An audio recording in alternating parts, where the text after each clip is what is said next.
Hello hi guys, welcome back to my YouTube channel. ఈరోజు spicy tomato rice prepare చేయడం చూపిస్తున్నాను. మీరు కూడా ఇంట్లో ట్రై చేసి ఎలా వచ్చిందో కామెంట్ సెక్షన్లో కామెంట్ చేయండి. ఒక మిక్సీ జార్ తీసుకొని వెల్లుల్లి, ఉల్లిపాయ, అల్లం, కొబ్బరి, కొత్తిమీర తీసుకొని మెత్తగా పేస్ట్ చేసుకోండి. నెక్స్ట్ ఒక కుక్కర్ తీసుకొని అందులో ఆయిల్ వేసి ఇక్కడ చూపిస్తున్న మసాలా ఐటమ్స్ యాడ్ చేసుకొని వేయించండి. అవి వేగిన తర్వాత ఆనియన్, కరివేపాకు వేసుకొని వేయించి అప్పుడే పేస్ట్ చేసుకున్నాం కదా, అది కూడా యాడ్ చేసి పచ్చివాసన వెళ్ళే వరకు వేయించండి.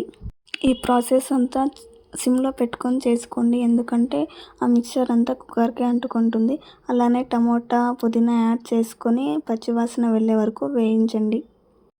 అలానే కొంచెం వేగిన తర్వాత ధనియా, కారం, గరం మసాలా యాడ్ చేసుకొని కలపండి. అది కూడా పచ్చివాసన వెళ్ళే వరకు బాగా కలుపుకోండి. కలిపిన తర్వాత మీరు తీసుకున్న రైస్ క్వాంటిటీ బట్టి వాటర్ యాడ్ చేసుకోండి. అలాగే చిటికెడంత పసుపు, మీకు టేస్ట్ తగినంత సాల్ట్ వేసుకొని 2 విజిల్స్ వచ్చాక టమాటా రైస్ రెడీ అవుతుంది.